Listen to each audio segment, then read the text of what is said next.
Okay, can you hear me now? OBS is picking up. It seems I really Okay, can you hear me now? totally... OBS is picking up. Oh, yeah, I can hear myself now as well. Now I have sound. Okay, OBS just screwed up. My apologies. Oh, thank you, Gilby, for pointing that out. So let's start again.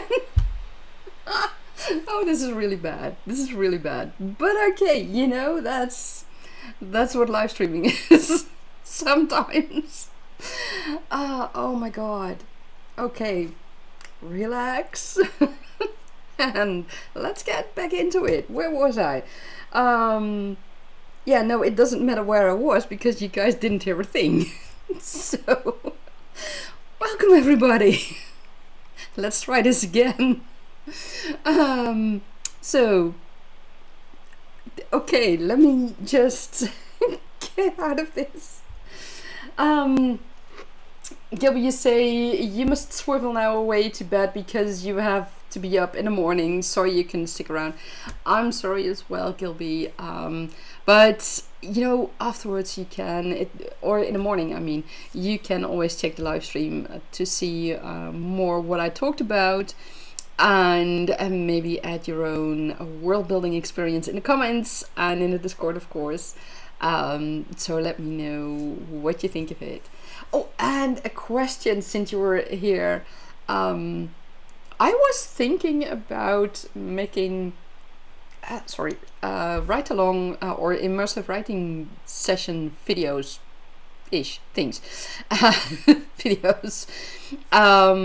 It will be different than a live stream. It will be just the creative sessions. And it would be just a video, it wouldn't be a live stream. Is that something you would like? And that's also a question for others watching later, catching the live stream. Let me know in the comments. I would love to hear about it. And Gilby, you say that you can. You hopefully remember to watch stream while you have breakfast. Shall I put a reminder in Discord for you to watch the stream? Oh no, that's no. Just take your time, and if you happen to remember and you're looking forward to it, then just watch the live stream. I'll keep them, for those who don't know, I keep the live streams always up, so you can always look back at them. I've had live streams in the past about, for example, last year about the Year of the Dragon. I have done a live stream that was centered around Valentine's Day. So I've done some more themed live streams in the past, and I will do more live streams, themed live streams in the future. So yeah. Gilby, thank you so much for joining us, and thank you for pointing out that there was just no sound at all. Because yeah, that's unexpected. That was really unexpected. Okay, so let's get into it for real this time. With sound. God, this was the first time that I've had that happening, talking for 20 minutes without sound. Yeah, okay, good. Let's get into it. Pets, familiars and companions, and why are they important in your world? Let's get into that. My name is Ilse. I am a magic wielding dragon companion and creator of worlds, and the world that I have created, or one of the worlds I should say, that I have created is Tergene, in which I'm currently writing my my book series. And I would love to give you a little insight into why I think pets, familiars and companions are important in your world, how you can include them in your world building, by also telling you about how I have included the pets and familiars and companions in my world of Tergene. So let's get into it. If you have questions, post them in the chat, or if you see this afterwards, just post them in the comments, or join our Discord. The link is in the description box below, and you can ask there, no problem. And I will try to answer all the questions, or other people who are very good at world building and writing will also help and help you with questions on how to include things in like this in your story. So let's get into it. Pets, familiars, companions. What exactly do I mean with that? Well, pets are just creatures like cats and dogs that are, at least in my view, let me say it that way. In my view, pets are more like the cats and the dogs like we have here on Earth. You care for them, they give you joy, and but they are not, you can't talk with them. You, most of the time, despite not counting service animals, they won't do jobs for you, so there's a difference, and you have a different bond with them. Familiars is something I regard in my world as more like a service animal, a service creature, I should say. They might bring, for example, mail, but they can also do other things. So they are just a bit different from the normal regular pets as we know them. They might also, let me rephrase it. A service dog, for example, who helps the blind, or who helps someone with anxiety issues or things like that. I think those are more in the line of familiars than pure pets, because of the way they act with, here on Earth, with humans. But in my fantasy world, with basically all creatures around them and around the character they are attached to. Companions are usually, now I have to think about that, sapient beings. Oh, okay, now let me look that up, because I always get those two mixed up, sentient beings and sapient beings. And I want to know right now, sentient versus sapient.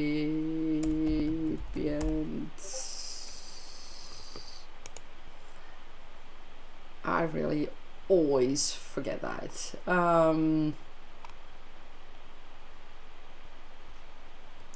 Right, capable of wisdom and knowledge, sapient beings, yeah. Companions are creatures that I regard as, I won't say a higher level, but a different level than pets and familiars. Companions are sapient beings. They can communicate with the character, and they can share wisdom, knowledge. They can fight with the character. They can protect the character, by also communicating with the character. So that's different than, for example, a dog guarding their or protecting their human, but just jumping in between their human and someone who attacks a human, for example. So yeah, companions are quite different in that respect. At least that is how I view it. Let me put it that way. In Tergane, you have all three of them. And the biggest companions maybe not always biggest, are most certainly the dragons. But there are other companions as well. Naja has a companion that is a turtle. But it's a huge turtle. I mean, that's that falls in the category megafauna if you look at Earth history. So that is how I see pets, familiars, and companions. Now, why do I think they are important to include in your and I'm really completely forgetting something, but that's okay. Why do I think they are important in your world? Well, if you look at contemporary fiction, I feel that's pretty logical. I mean, here, a contemporary fiction that is set on Earth, it would be very weird if it played, if the story is set in our time and you would have no pets anywhere. That would be really weird, because pets are a very normal part of our lives here on Earth. So that for contemporary fiction that plays here on Earth in our time, it is essential to, in one way or another, have something about pets in your world.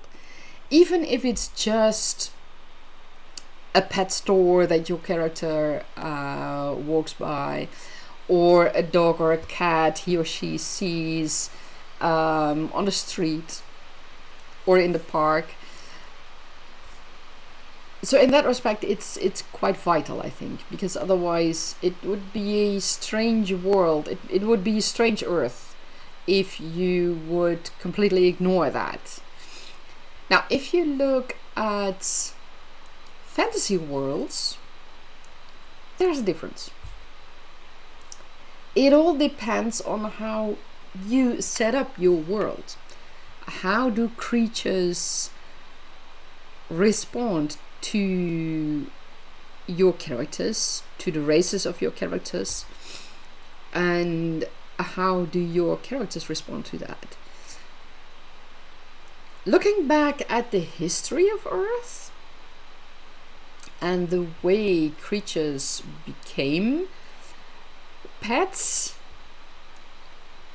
let's start with that, with the pets. I mean, hundreds of years ago, pets were on, or cats, I should say, specifically cats, were found in bakeries and in farms, for example. I don't think they were on ships because cats don't like water. But they were in bakeries and they were at farms where they hunt the mice. Hunted, whatever.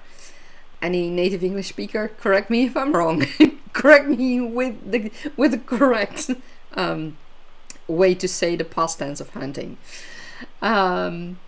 because I'm a non-native English speaker. So yeah, sometimes I just don't know it anymore. So the cats have been a part of our lives for hundreds of years.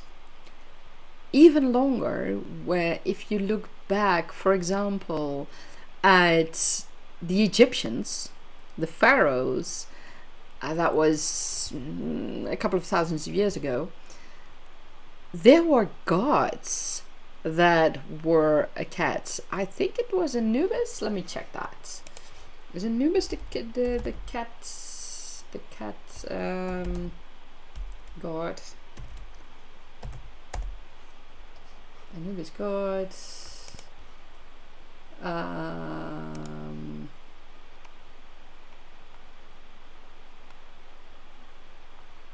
No. No, it's not a cat. No, Anubis was the canine. Okay. Anyways, oh, Anubis was the canine god. There you also see it. But cats in Egypt back then also played a very important role. So I do think there was a cat god, but I'm not 100% sure anymore. Anyways, creatures as gods, that is in our history. And if you look at how creatures have evolved and where we come from, I think it's in a way logical that there are pets and that people do have a relationship with creatures that goes beyond just, oh, that creature is good at catching mice. And of course, if you have a society of mice in your story, if that is the main people in your world, then the cats would be an enemy. That would be quite different, of course. So that's also another way to look at it. But going back to the pets, pets were at a certain time revered as as gods, and if you look at how creatures here on Earth respond to humans, in a way, I think it's also logical that there are pets and familiars and companions in your world, because if a creature is, for example, in need of support, in need of help because their life is endangered, let's say a creature is trapped in a fence. I mean, I've seen videos of deers that were trapped in a fence, for example, or that were trapped on ice. Creatures that had fallen into the water that couldn't get out of it anymore. And humans rescued them. And that is a way to start a bond. For example, these ducklings, no, chickens, I think. These are chickens, sorry.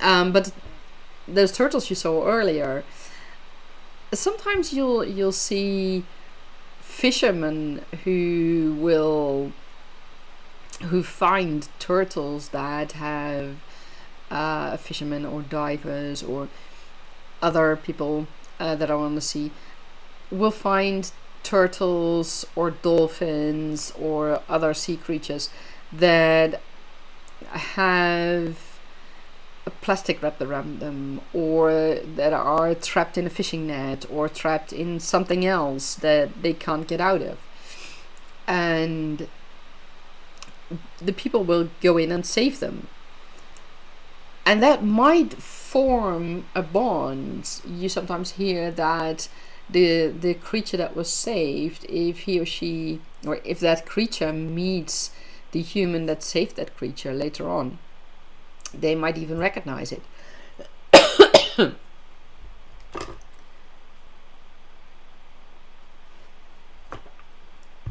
My apologies. They might even recognize the human.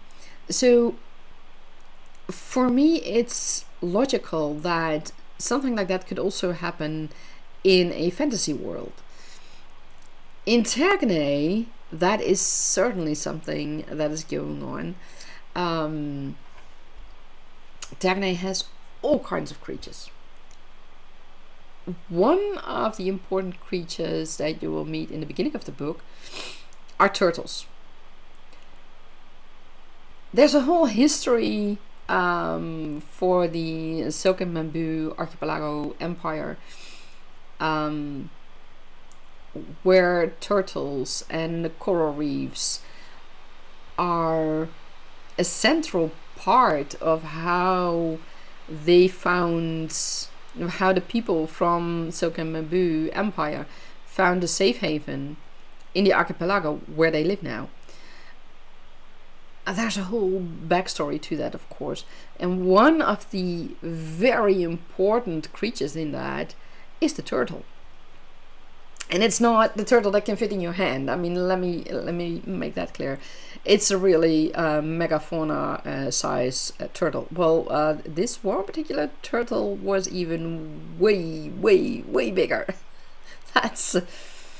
I mean, the megafauna turtles, the archelons, I think, if I'm correct, if I remember the information correctly, the megafauna turtles were about 5 or 6. Their shell was about 5 or 6 meters long, I think. I'm not 100% sure. So if you know more about that, please leave a message in the comment and give me the right information.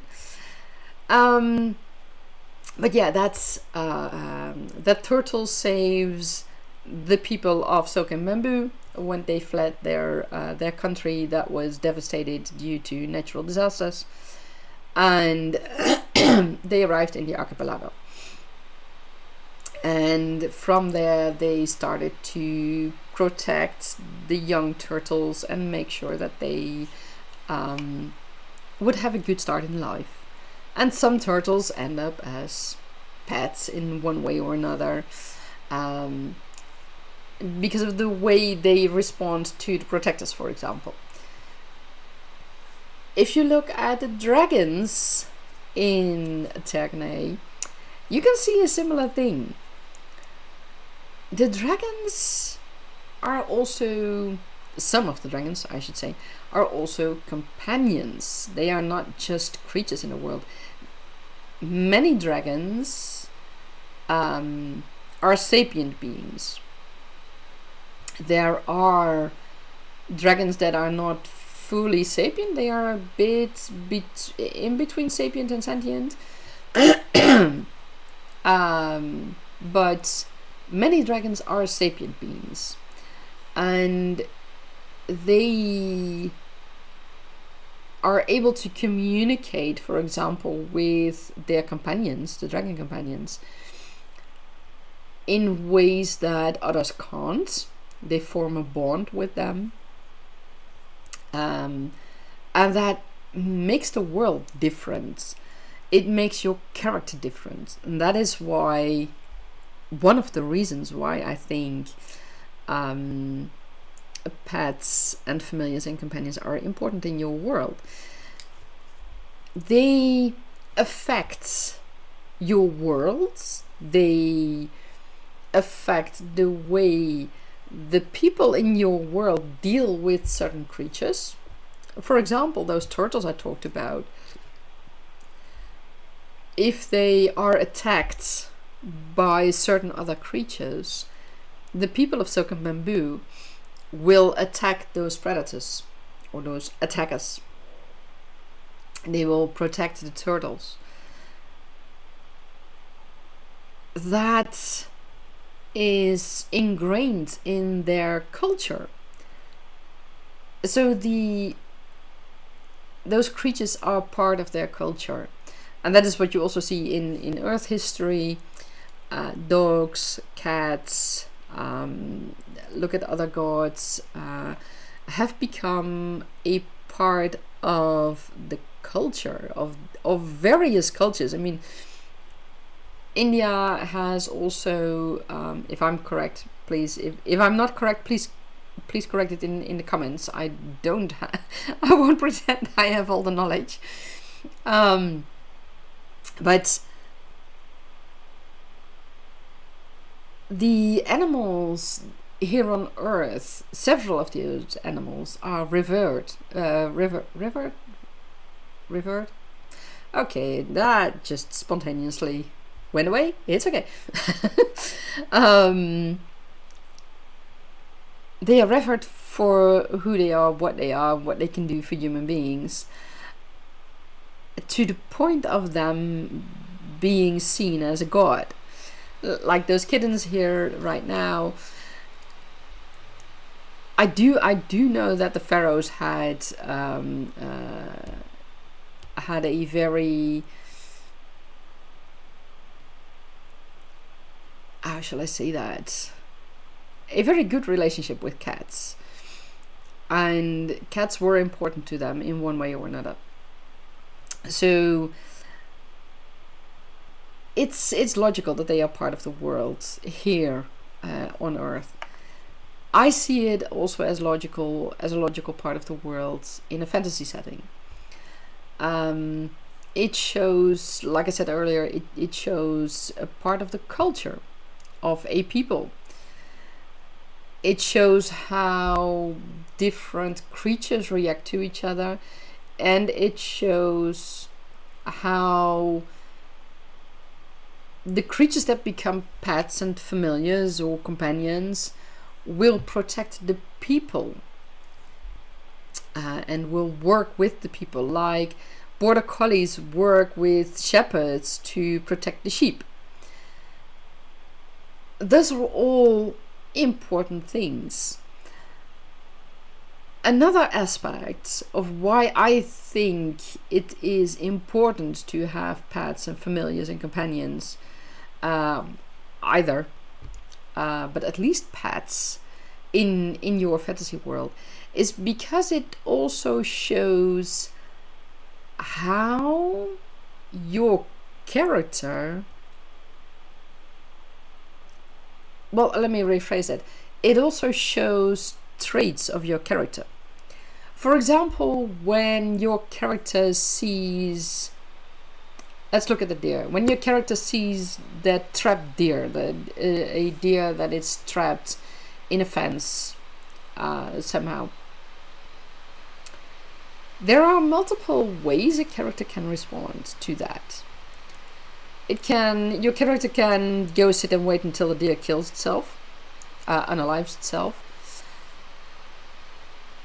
Your character can actively help the deer to free itself, and the character can go look for help to free the deer. Those are all actions that show traits of your character, that show how your character responds, that show the inner being of your character without telling it. The same goes for when your character deals with a dog, for example. Is your character kicking away the dog? Or will your character cuddle the dog? Same goes for cats. Are cats viewed, especially black cats, are black cats viewed as a sign of a bad omen? Or are they revered, like in Egyptian history?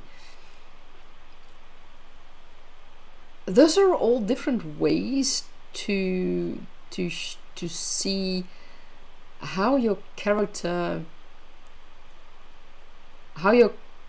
traits are, and how your character's personality is. Because it all depends. I mean, your character can respond very negatively to a dog because he or she was attacked by a dog. But he or she can really cuddle a cat because cats in her or his life have always been gentle creatures. I mean, look at those kittens in that basket. I mean, who can withstand that? They're so cute. But there are people who will withstand that because they simply don't like kittens. I mean, I am allergic to cats and dogs, but I love them still. So there are various reasons, or various ways to show, I should say, the personality of your character through the creatures in your world and through the pets. Also, not only to the pets, but also to the pet owner of or companions. It is often said that cat people and dog people don't like each other. I didn't know that. I mean, I like both cats and dogs. So, and a friend of mine had dogs in the past and now has cat. Um, my brother has a dog and he also liked cats. I think he does. I think he does. Not 100% sure about that. But yeah, another friend of mine had dogs at her home and now has 3 cats. So yeah, there's quite I don't know why that saying is there. I have no idea.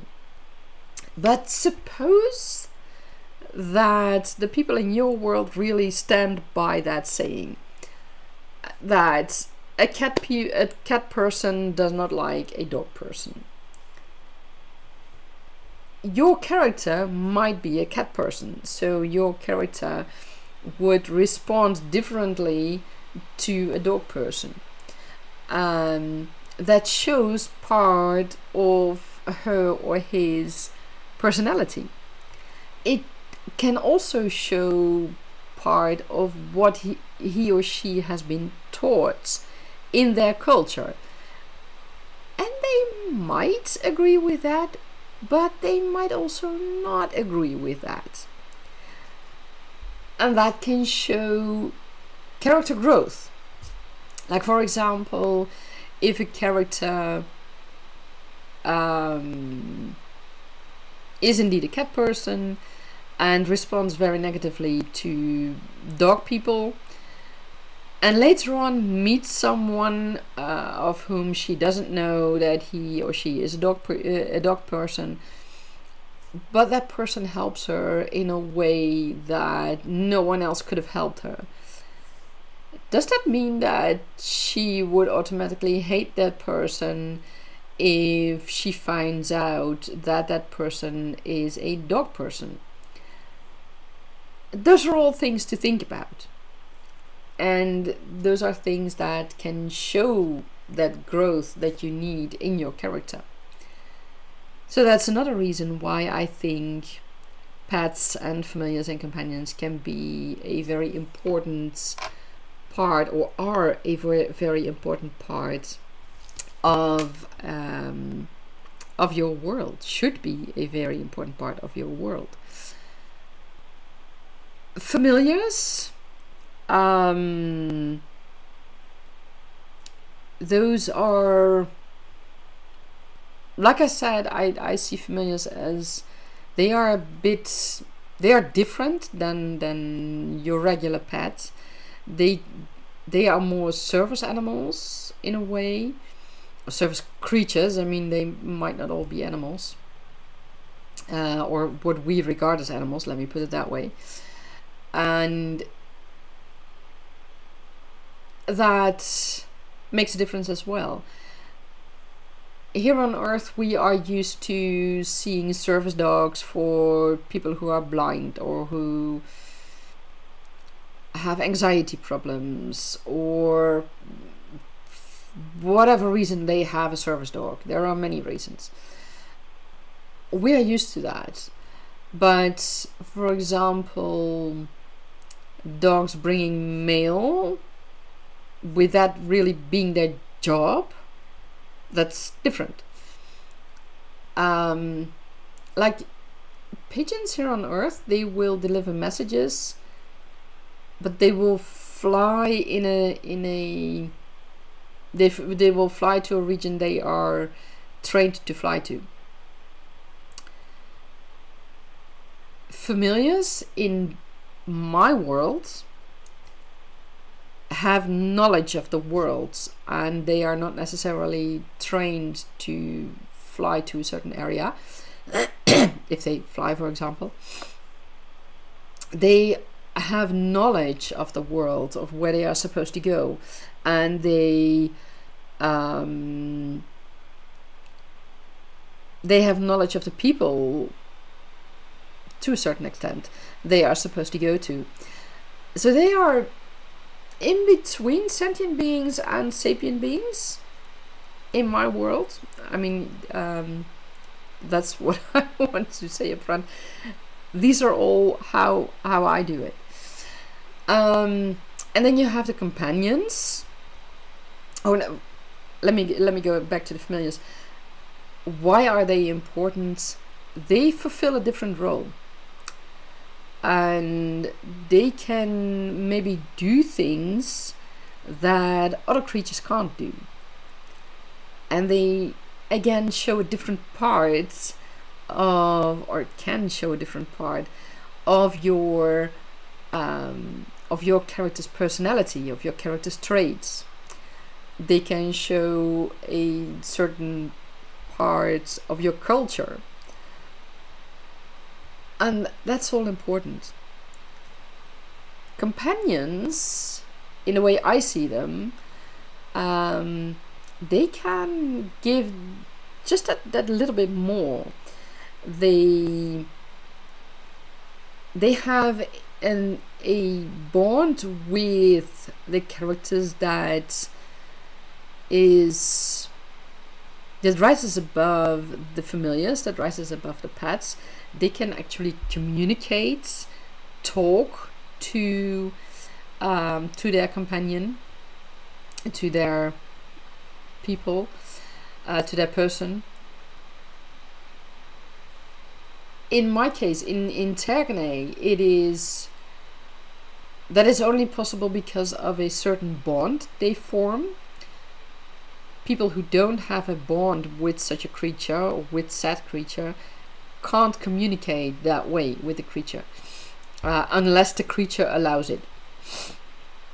So that's the difference.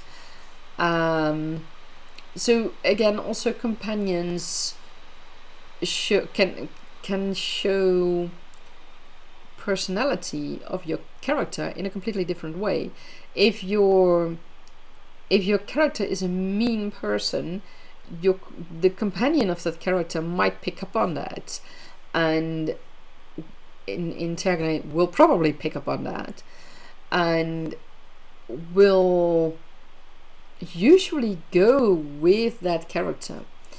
That is one of the things that will be really an issue later on in Tergane Chronicles, but that's for a whole other story far into the future. So they show personalities at a very different level.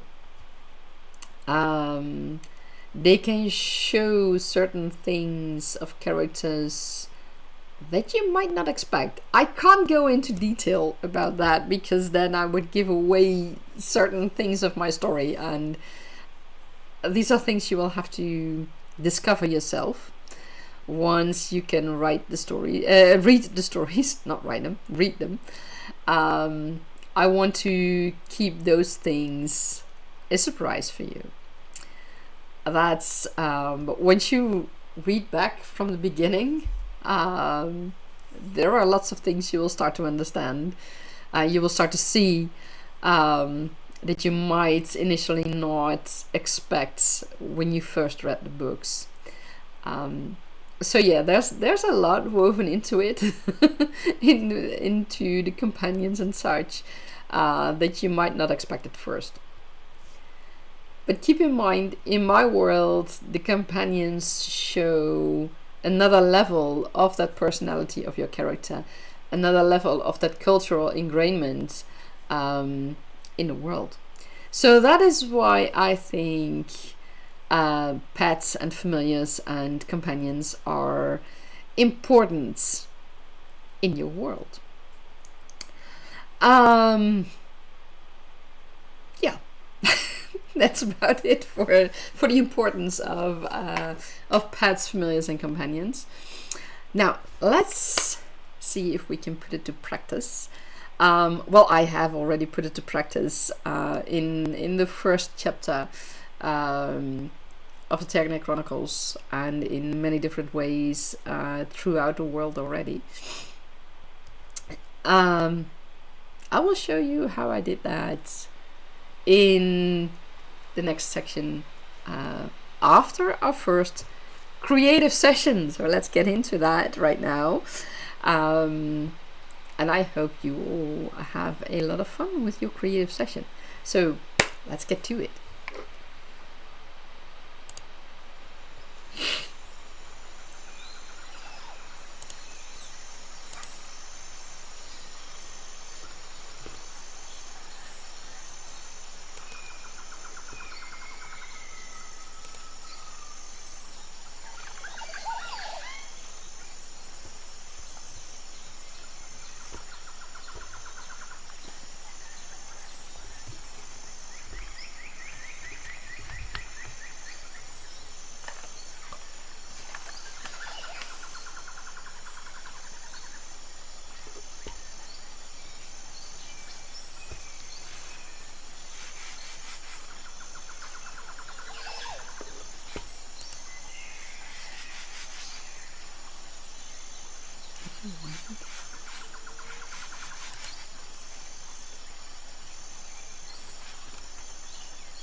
Okay guys, let me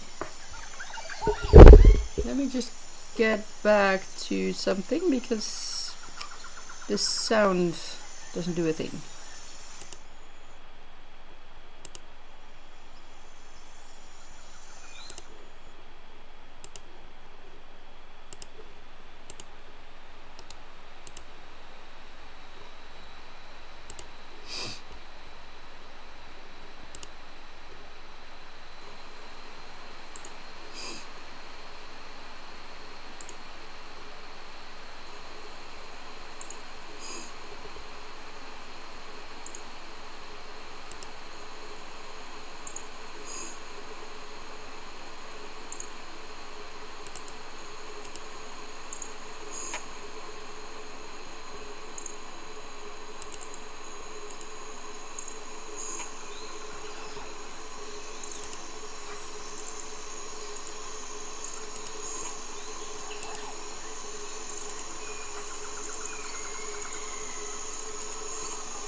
Okay, and the sound is back. Have fun, everyone.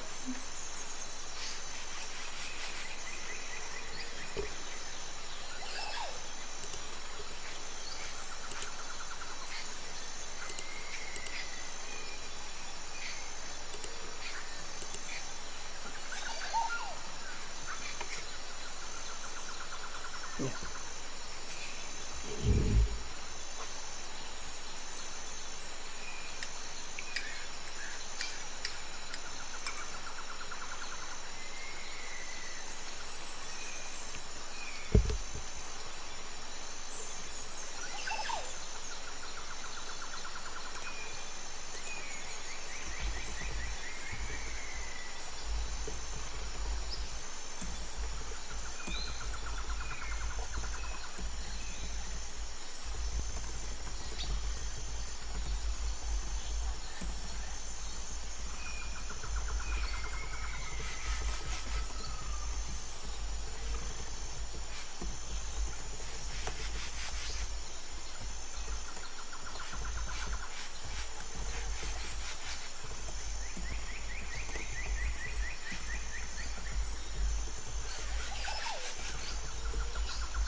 And that is the end of our first creative session.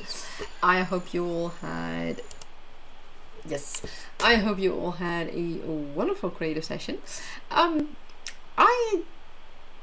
My session was okay. I found a new code name for one of my characters. I realized that the other code name that I had come up with earlier was not the best code name for this particular character at this moment. So I decided to give him a different code name, which he now has, and I think it's a proper name. And well, let's just say I have restarted, or I have started the chapter, I think, at the right place right now, instead of what I had, where I had started it earlier. I'll need to see how it works out. I'm not quite sure yet, but I think this is the best place to start it. And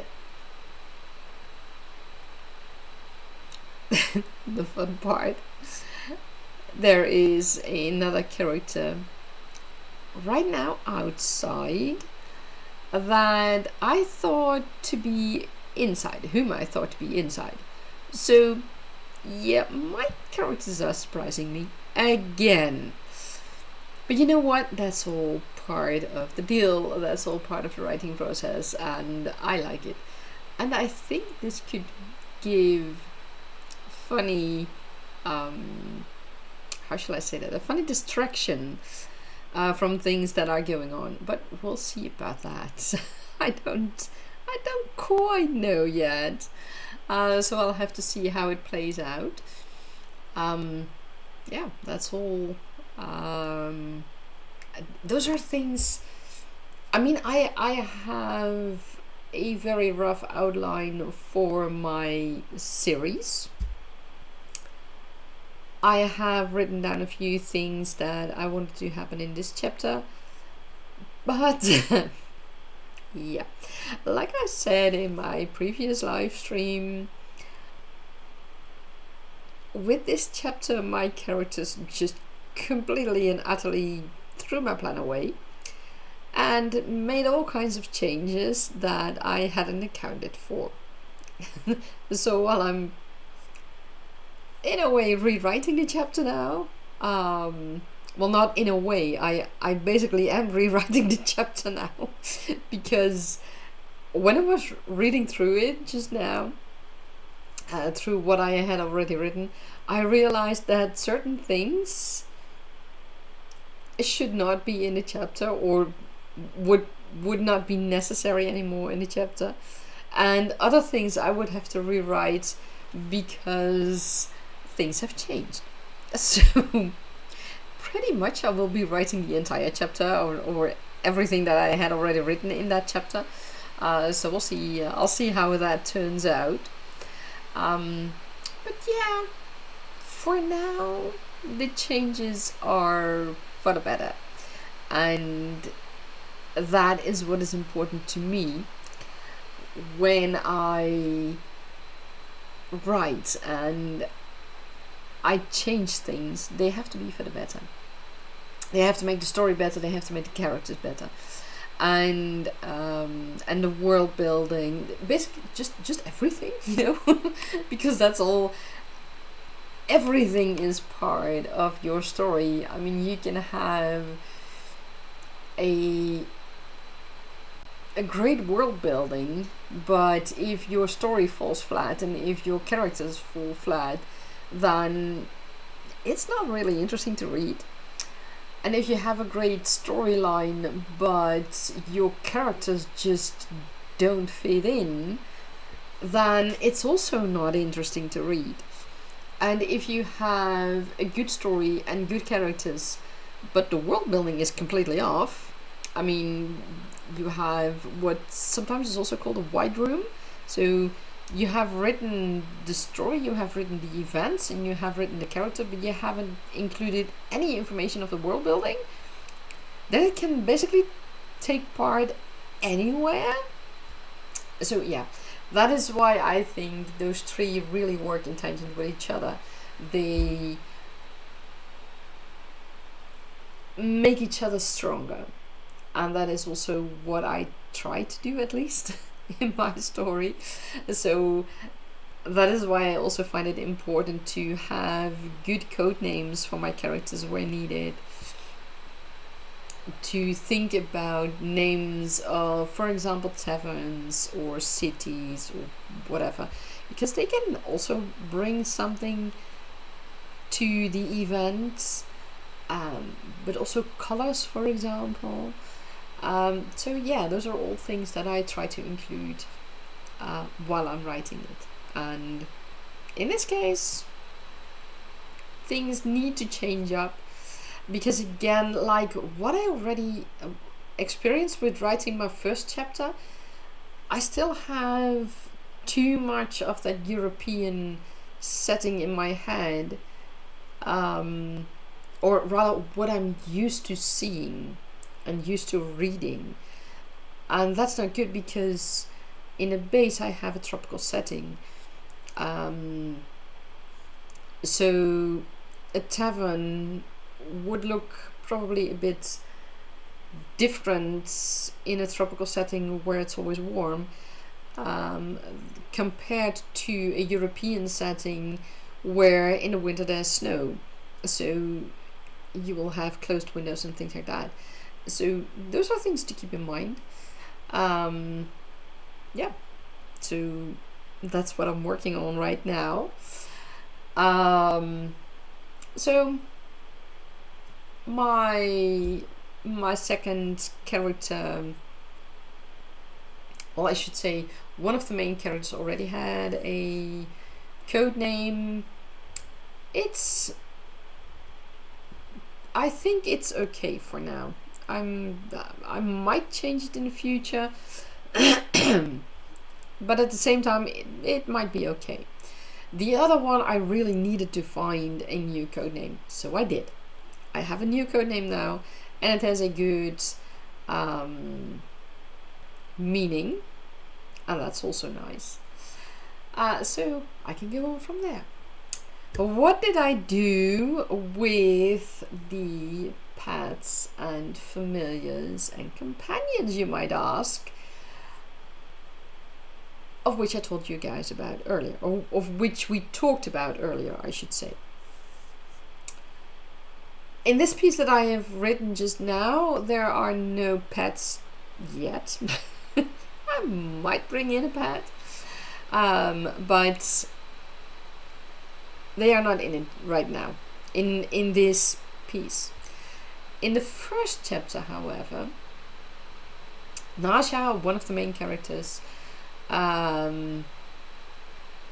has a wyvern who keeps on visiting her, and she treats him, I should say, it's a her. She treats the little wyvern to all kinds of fruit pieces, which the little wyvern really loves. It's a sucker for sweet fruit. And this little wyvern has been visiting her for several months already. And in a way, it really seems to understand Naja at certain points. And she has been slowly turning or growing into a pet. Not a pet that is restrained, kept indoors or in a cage or whatever. No, she just flies everywhere. But she often, or every day basically, she returns to Naja, oftentimes in the morning, and in the future she will also be with Naja on her travels and things like that. So she has grown into a pet, and I have to say that was quite unexpected. I did not see that one coming. Yeah, I hadn't planned for this little wyvern to turn up. So how did I do that, let's look at some other things.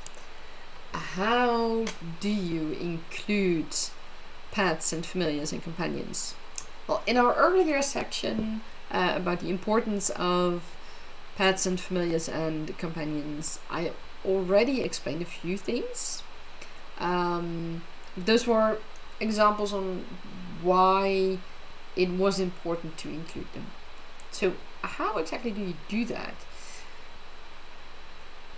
In my case, for Tergene, I looked at the specifics, at the character traits of the various creatures. In this case, for this wyvern, I looked at its character traits, I looked at Naja's character traits, and of course the majority, or I should say the majority of the large dragons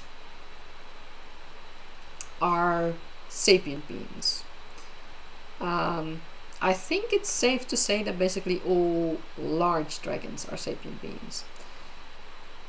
The small dragons, and in my world, in Tergene, a wyvern is also a dragon. Dragons can have various sizes and various forms. So yeah, that's important to remember.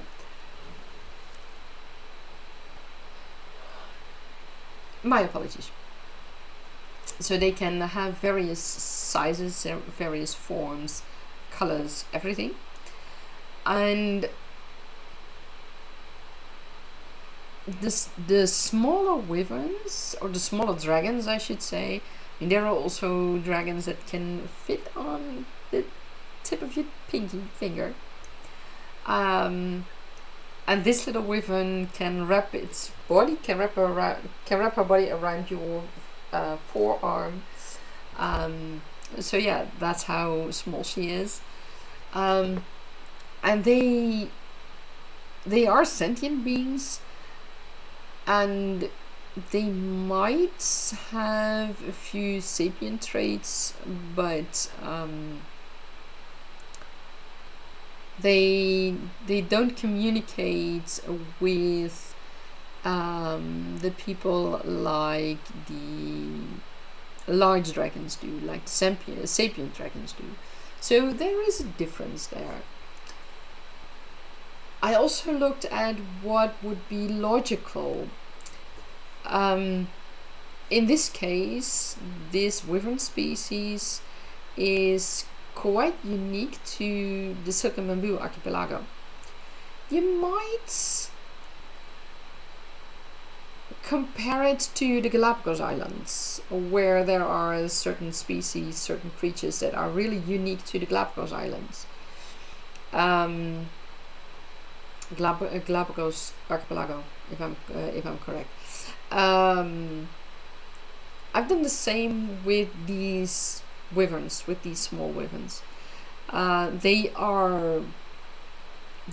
small wyverns are unique to Silken Bamboo, to this particular archipelago. You may find them elsewhere, but that would mean that either the wyvern that you find elsewhere has traveled with someone from Silken Bamboo, or the wyvern was abducted, or the egg was stolen.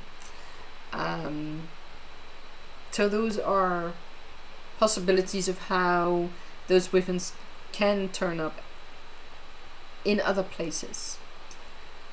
Keep in mind those stolen eggs, because that is something you will see in the Tergene Chronicles. It is one of the plots in the series. So remember that. You'll see more of it. It is also one of the things that you will find already. No, I'm saying too much. No, you'll have to figure that out yourself. So yeah, how did they become pets? Potential pets. because they are unique there, and have a curious nature. So they are not necessarily afraid of humans or of the people. I mean, Tergane has more people races than just humans. And I do mean really biological, completely different races. I don't mean skin color, because for me that's not a biological different race. That's just you have a different skin color. We're all Homo sapiens. That's it. I might. It may be a bit black and white to say it like that, but that is how I feel about people who have a different skin color. For me, it's normal to have friends, and I mean, my ex was half is half Indonesian, so he certainly has a different skin color than I have. And I do mean he's not a blanda as as the white people in Indonesia are called. So yeah, keep that in mind. For me, it's normal to have people around me that have a different skin color. I just see it as, okay, you have a different skin color, so what? It for me it's normal. So and I like it. It's yeah. Let's keep it at that. Tergane really has completely biologically different species. I have people that are inspired by meerkats, just because I like meerkats. That's the only reason. It's just they are so cute. So I wanted to include them. And if you look at meerkats, they really have a way of a society, and so that is why I included those people. I have people that are inspired by or based on toads and frogs. So I really and mer people. So they are really literally biologically different, and that is what I consider race.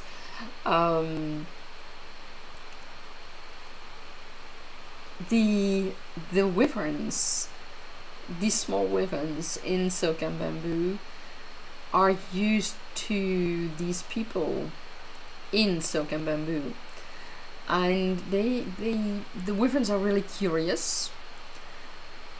Sometimes that is not handy, but in this case it is good.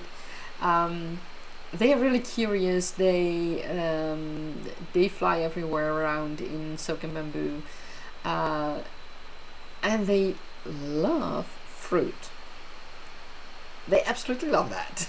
So if you want to attract a wyvern, these small wyverns in Silk and Bamboo, then yeah, make sure you have sweet fruit with you, and they will flock around you. Why do they become pets, or why would they be interested in becoming pets?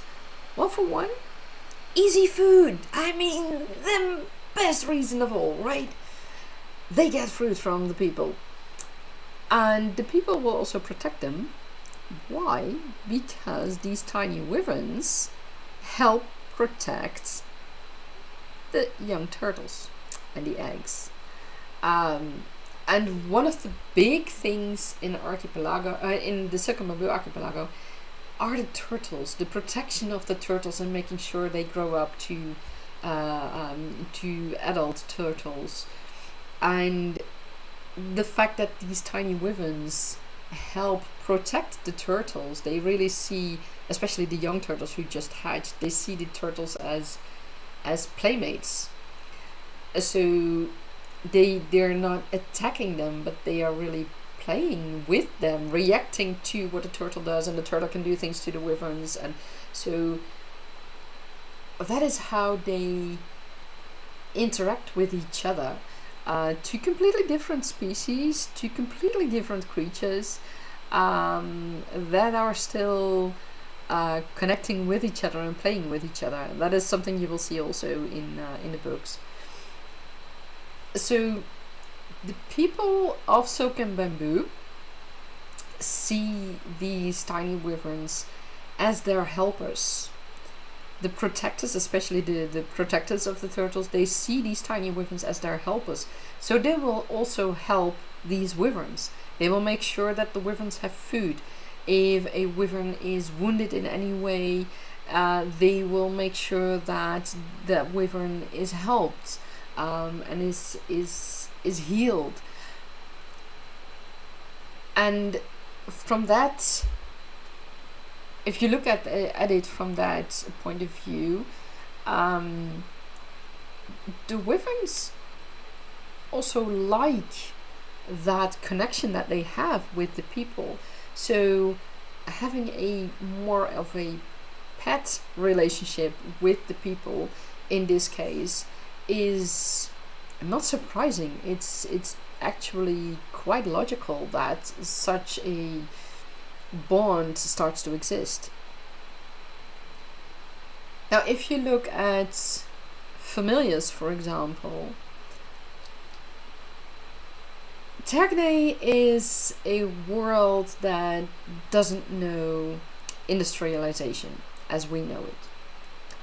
There's no internet, things like that. There are ways, of course, to connect with people. I have magical ways, but those are usually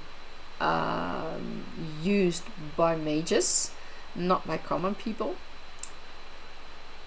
So how can you make sure that common people can communicate over large distances? In some case, they might be able to use those magical ways because they have certain artifacts that will help them with that. In other cases, they use familiars. They might be similar to pigeons, but pigeons are, like I said earlier, they are trained to go from one area to another area, and basically that's it. Crows and ravens and things like that are more intelligent, so they like you can see in Game of Thrones, the ravens will fly to specific locations.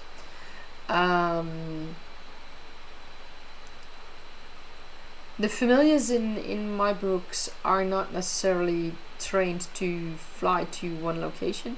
They, like I said earlier, they have knowledge of the world. They have knowledge of certain people, certain places. The familiars are in a way between the sentient beings and the sapient beings. Why do I say that?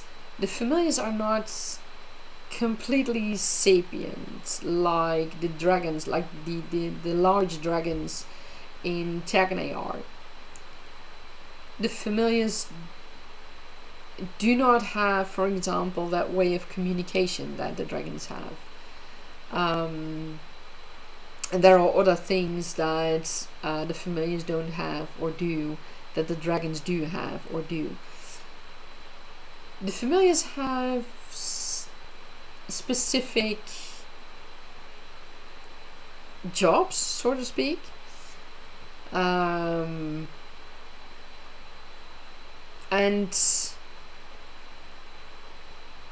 that is what makes them different from pets.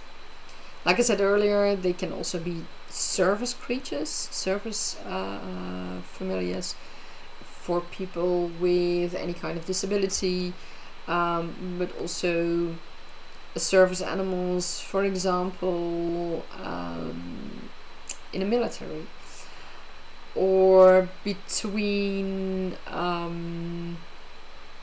don't know, let's say companies. There are all kinds of reasons. Also between families or between family members. So yeah, that's how I do it with the familiars.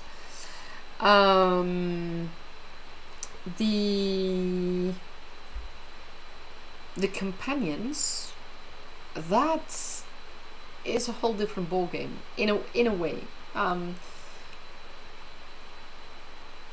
The companions are completely sapient beings. They might not have the same language as the what I call character races in Tagone, but they can communicate with the peoples. They can communicate with, they can fight with them, as in team up with them. There are many more ways. The dragons in Tergane have that bond, and it is a bond formed through magic. Most of the time, that bond is formed through an official ritual that is witnessed also by a mage and by several other companions and dragons. The dragon companions, I should say. So most of the time there is a whole ritual around it. Sometimes there isn't, and that's what you will find out in the Tagone Chronicles. You will find out who has gone through that ritual and who hasn't, and why. If you haven't had that ritual, it usually means that the dragon with whom you have that bond is a wild dragon. There is a difference between the truly wild dragons and the dragons who usually become dragon companions. Those who usually become dragon companions are the descendants of the dragons who were fighting the peoples for their own existence, and they were fighting the people until the gods intervened. The deities, the elders, any name that has been used in Tergane. Gods is, I have to say, that's truly an earth name. In Tergane we use deities. So yeah, there's a difference.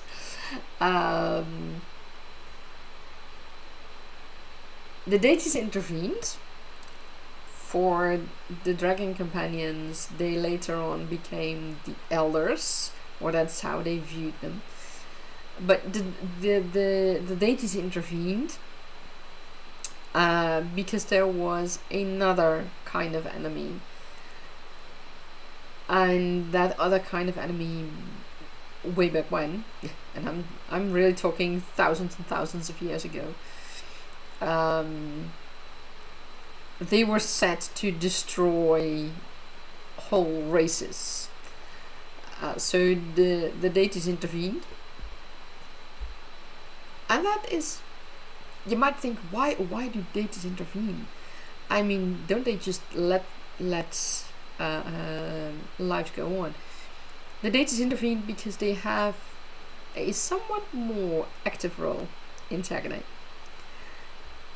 They intervened to make sure that the peoples would survive and the dragons would survive. And they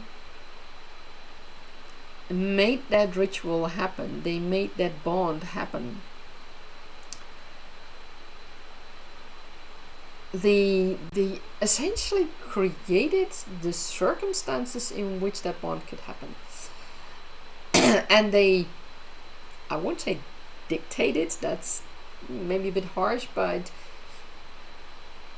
they provided the ritual to solidify that bond between the dragon and the dragon companion.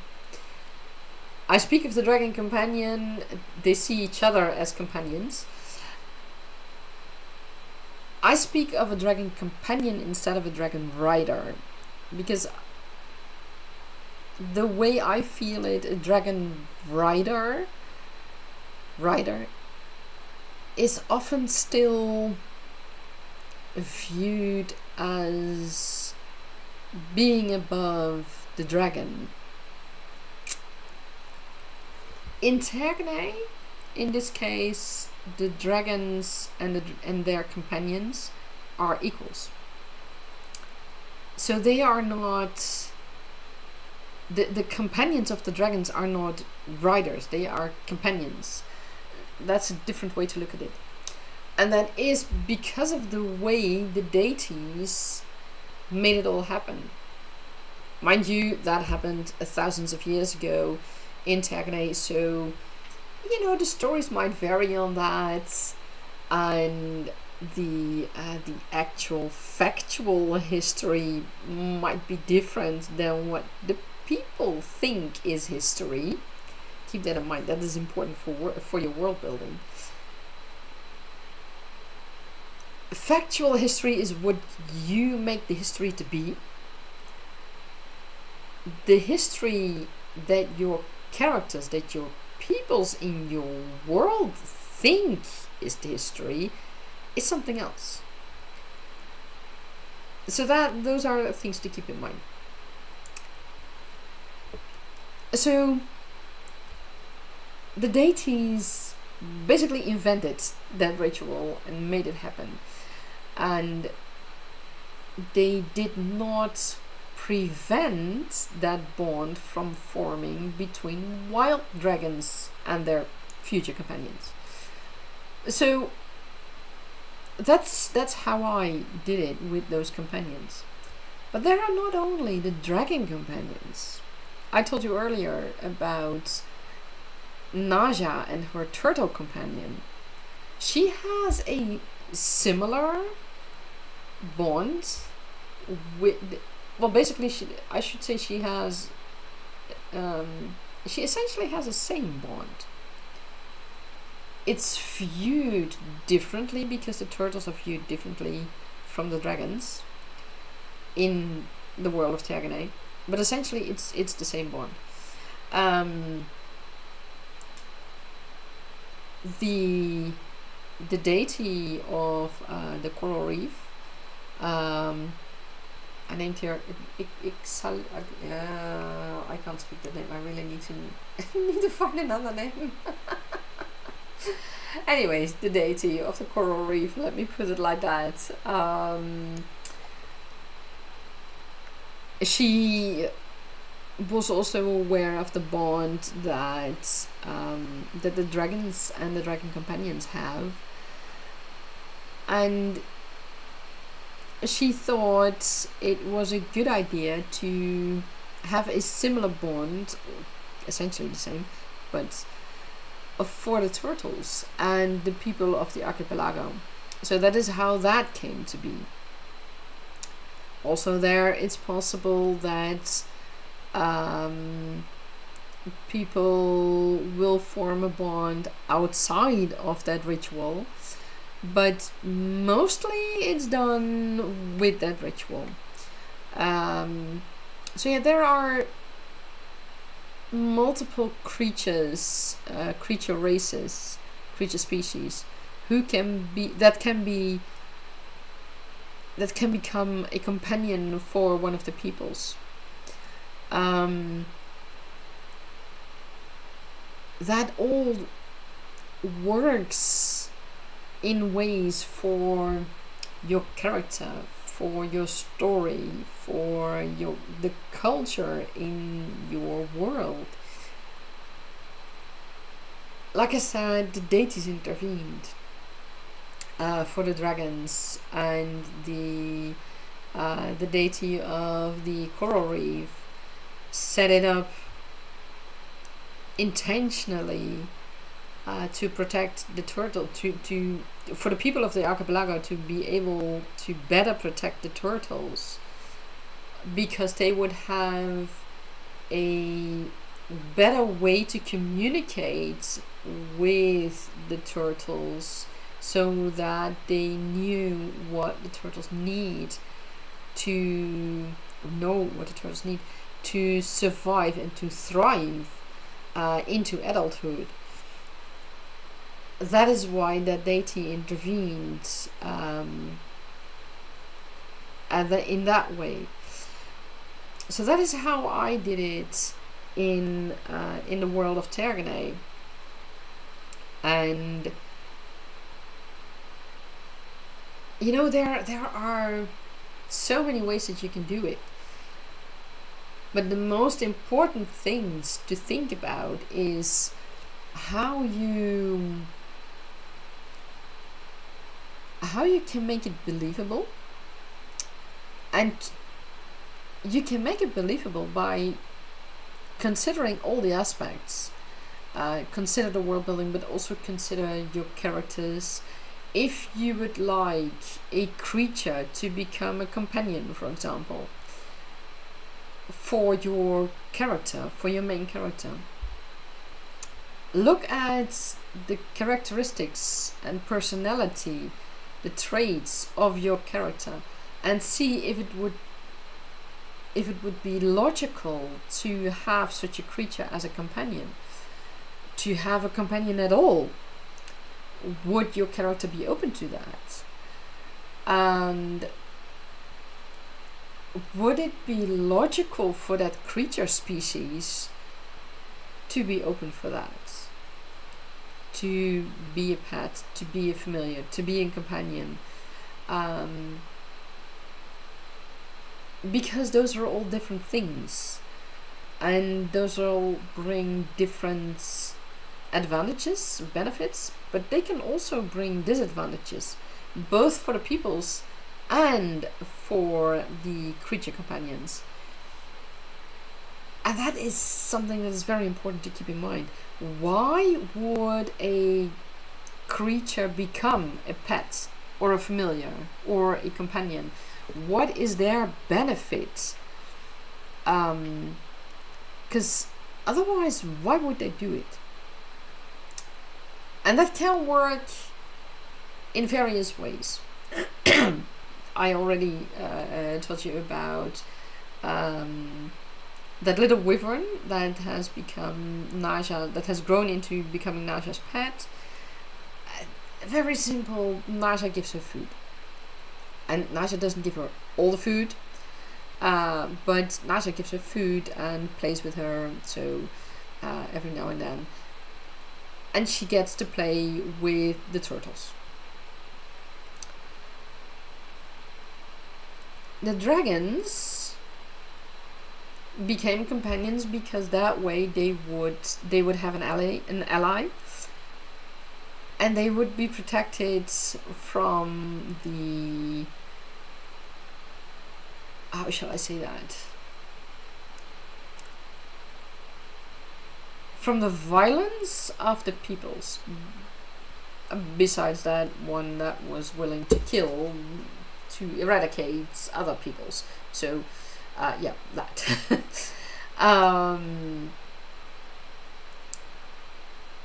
The turtles, their advantage is that they are better protected. Familiars who become servants, service creatures. Mind you, not servants. That's a whole different ballgame. I really mean service people, service creatures. They get food, they get protection, they get treated if they are sick, things like that. You really need to look at, especially when you're talking about those kind of relationships, you really need to look at what the advantage is. I mean, why do fighting dogs here on Earth stay with their owner? Why don't they attack their owner? All that might be simple. Their owner just makes sure that they have enough food, and their owner might hurt them if the fighting dog would hurt them. I think that's often how it's done. I'm not sure. I'm not in that scene, so.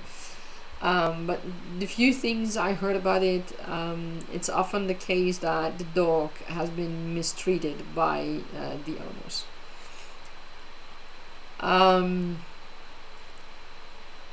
So in that respect, there are several or various ways to look at it and to see what the advantage is. Is it merely that they will get food? Is it that they will get protection? Is it that they will be treated if they are wounded? Is it that they were, I don't know, for example, a wolf? We all know wolves are pack animals. A wolf was found lonely, or alone, I should say, with no pack in the neighborhood to be found anywhere. Such a wolf might be looking for a pack, and if a wolf can't find a wolf pack, such a wolf might go looking for a human pack if the human would give food and give treatment and things like that. Look at Game of Thrones, for example. Those little wolf dire cubs. They were saved by Jon. Later on, if you've seen the series or read the books, you know how they end. But initially, they are saved by Jon, and they become part of the Stark family. And they were just pups, so cubs, pups, whatever you want to call it. So there's a huge difference there. They couldn't fend for themselves yet. They couldn't find food for themselves yet. It was literally they would take those dire wolves, or those dire wolves would die. That it's as simple as that. But even though that might sound simple, what was the reason that they thought it was a good idea? Because the dire wolves were also the sign, the sigil of the Stark family and of the North.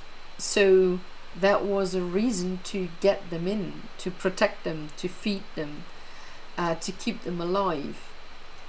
Those can all be reasons to get that pet, to get that familiar, to get that companion, to form that bond with them. And that is how you can do it.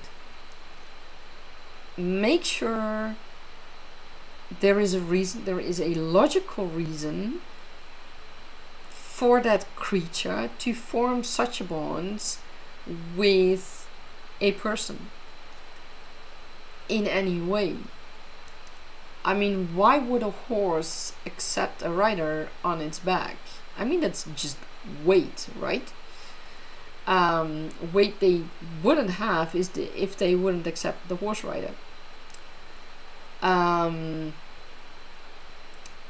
The horse gets fed, it gets protection, it can basically, well, it's also, well, forced is maybe a harsh way to say it, but in some circumstances it might be forced to do things that you would normally not see a horse do.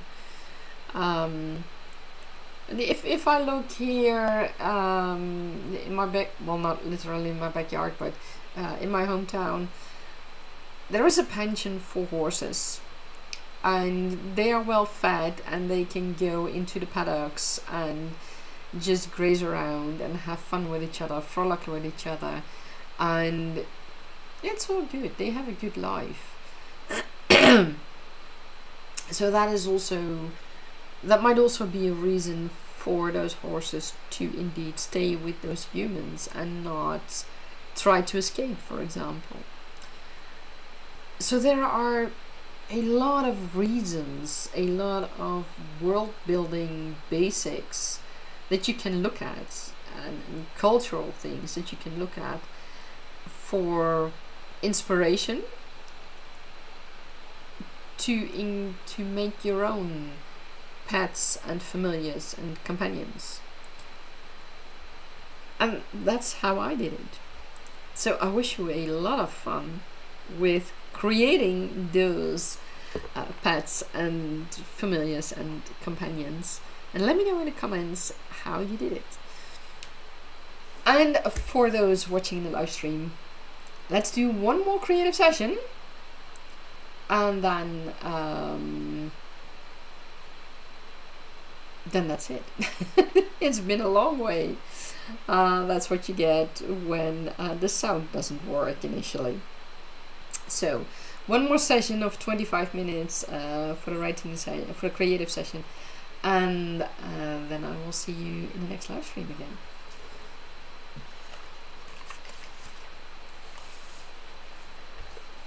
Let's go.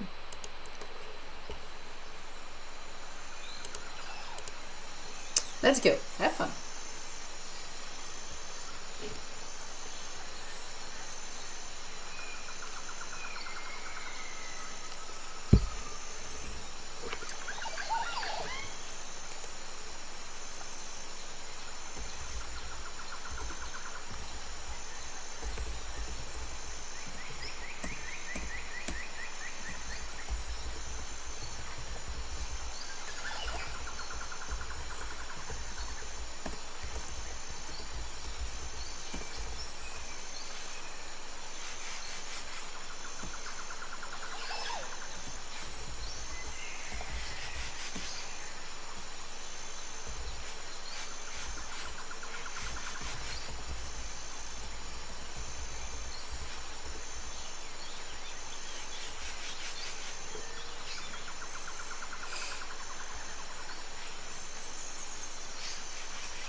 And that is the end of our second, yes, and that is the end of our second creative session. How did it go for you guys?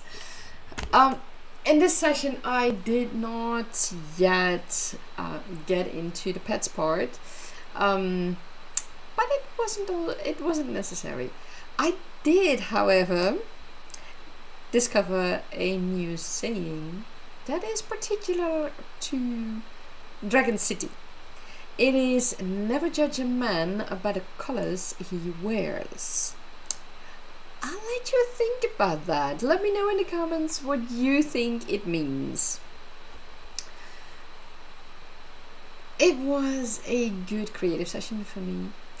I managed to do a better start, to make a better start of this second chapter. There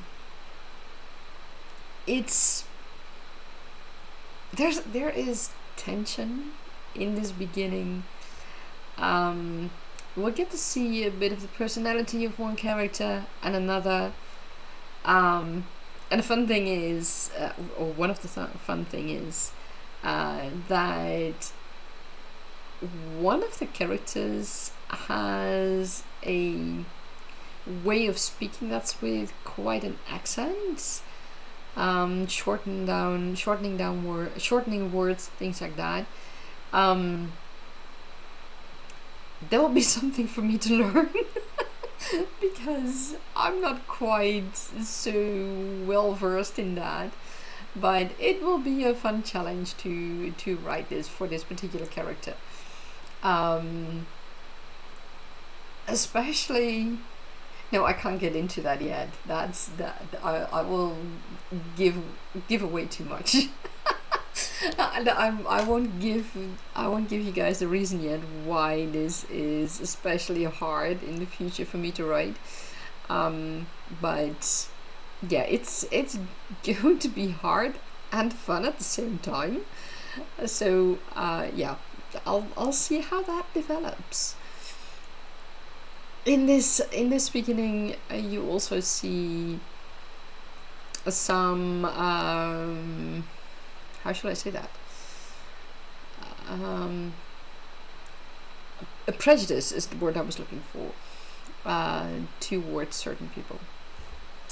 Tish, welcome. It's been such a long while since I seen you. You're here planning your month out in journaling, weaving. Oh, I'm so glad to see you. It's been such a long time. How have you been, and how is your mother and the rest of your family? I really hope your mother is slowly doing okay. It's always so hard when the parents are having a tough time. And how are things going with your book? I know that you postponed the release with several months. I'm really looking forward to hearing more about that. I really enjoyed your I don't know if it was your last newsletter. I don't remember, my apologies, but I read a newsletter from you and I really enjoyed it. For those who don't know Tish is a mystery writer, author, and she has a book coming up for release. So be sure to follow her to know the exact date when she will release her book. And I hope you guys enjoy it later on. And Tish is saying, girl, yes, it's been long. Your mom is doing better. Oh, that's so good to hear. And she's slowly making progress. And you're glad I enjoyed the newsletter. The next one's coming out in a week. Excellent. I was thinking about making my own newsletter, so I might send you a mail or something to ask for some tips. But that will come later on. I need to think about if I can keep that up. So I might just poke your brain for some ideas on how to do that best, if you don't mind, of course. And you say thank you for the shout out. Your book release is September 15th. Excellent. So guys, note that down in your calendar. September 15th is the book release date for Tish's book. And Tish, can you already share the title of your book with us? Because that would be awesome. And you say, oh, you don't mind anything you need, I'm here for. Oh, thank you so much. Thank you so much. I think you can expect a mail from me this week or something. Well, technically this next week because it's Sunday, but you get the picture. It's really something I struggle with. Should I do it or not, and how much time is it going to cost me, and which platform to use, and things like that. And the title of your book is Not Before You Enter, Maxine Garamadar Cozy Mystery Series. Well, guys, here you have it. Note it down and be sure to be there for Tish's launch, because I think it's going to be great. It's going to be wonderful.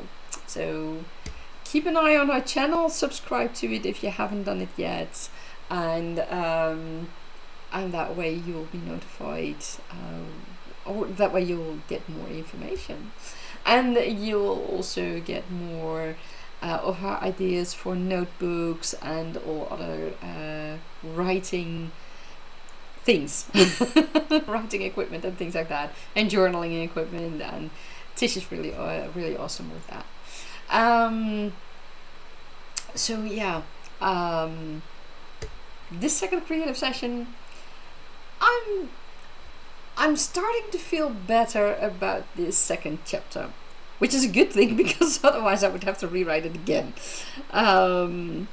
So yeah, it's a good thing that I realized that I just needed to start this chapter elsewhere than in a smack dab in the middle of something.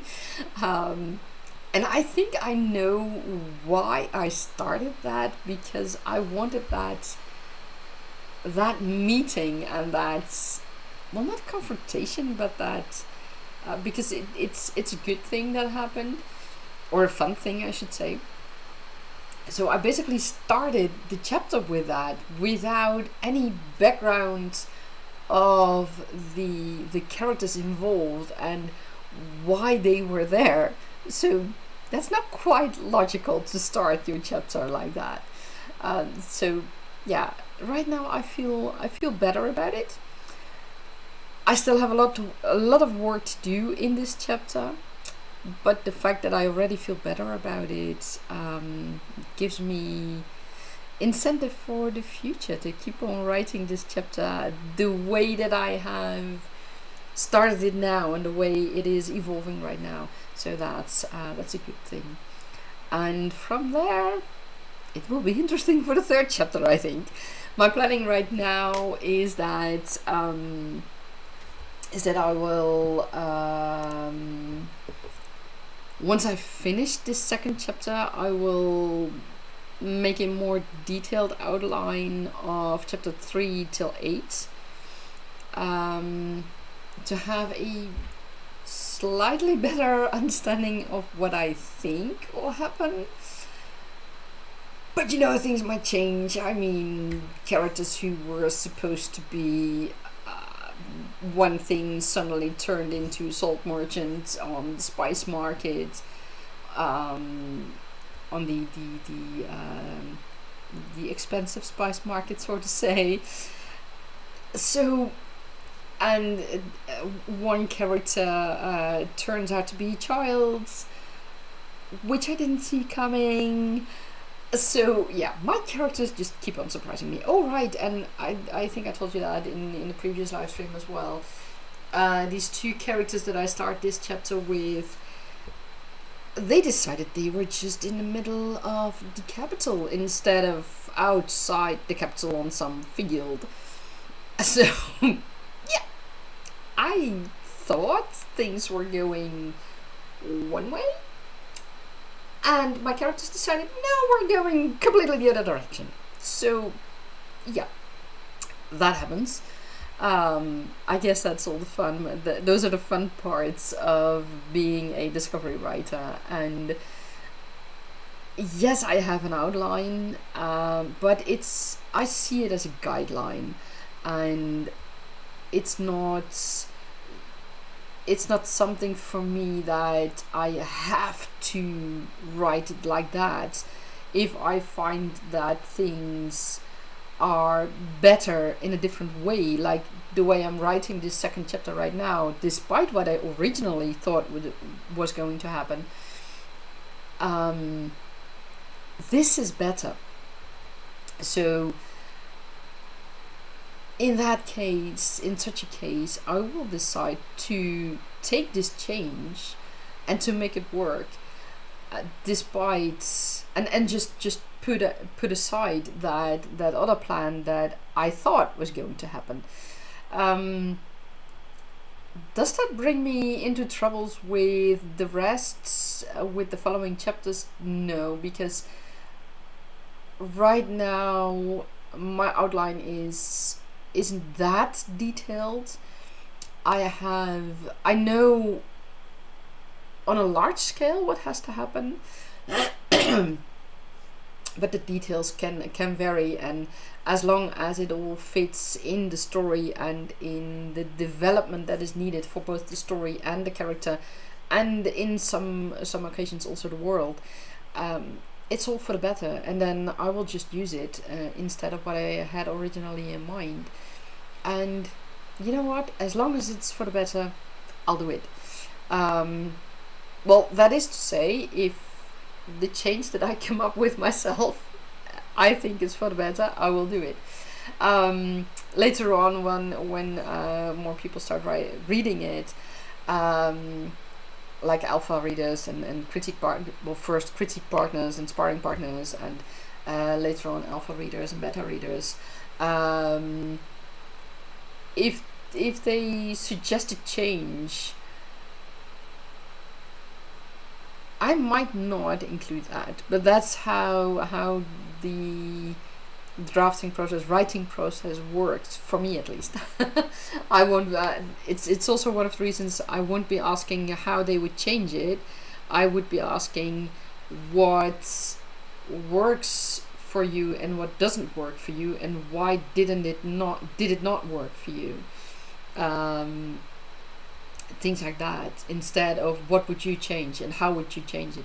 Because one of the things I learned from one of the important lessons I learned from Brandon Sanderson's lectures, and I think other authors also suggest that,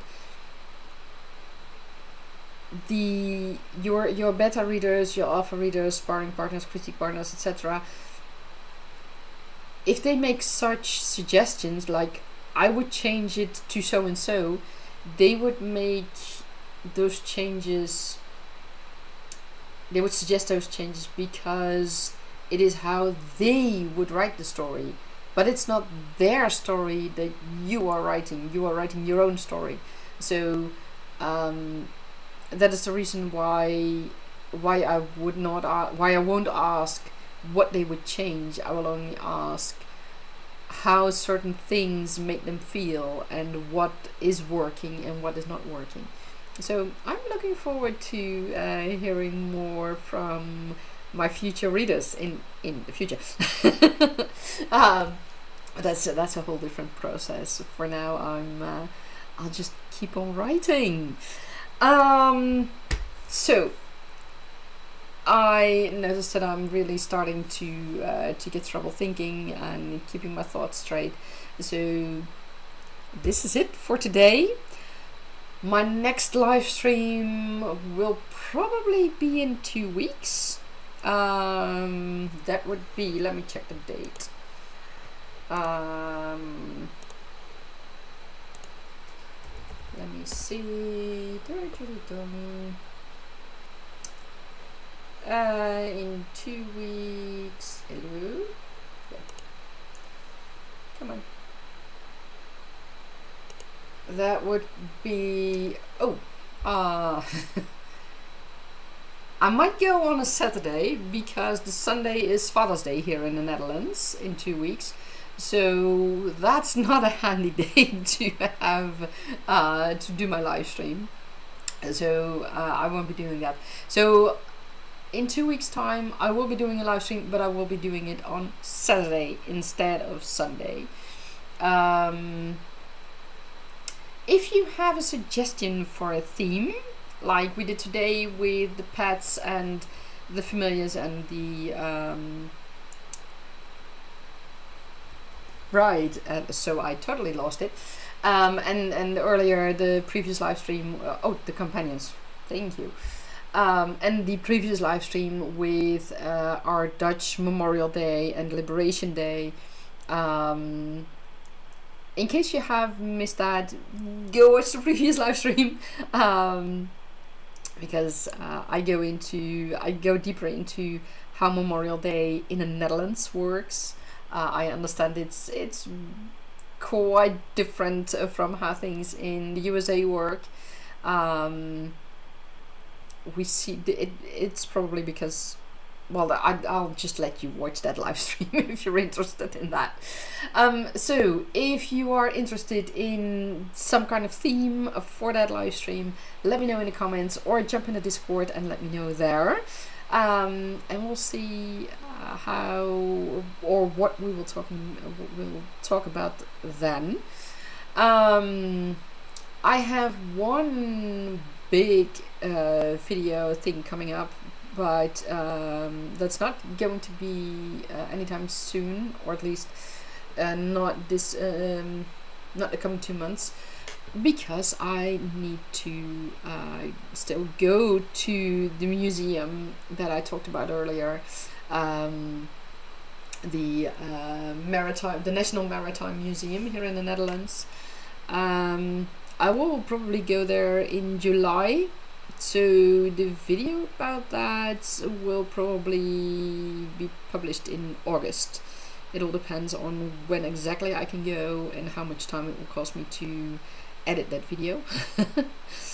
If you have questions about ancient ships, how life was on board ships and what people would eat, how they would travel, what long travels meant, things like that, jump in the Discord. We have a special section for that, where you can ask your questions, and I will try to find the answers in the museum and with the people from the museum. And that's it for now. I wish you all a wonderful Sunday, and I hope you have a lot of creative fun. Bye!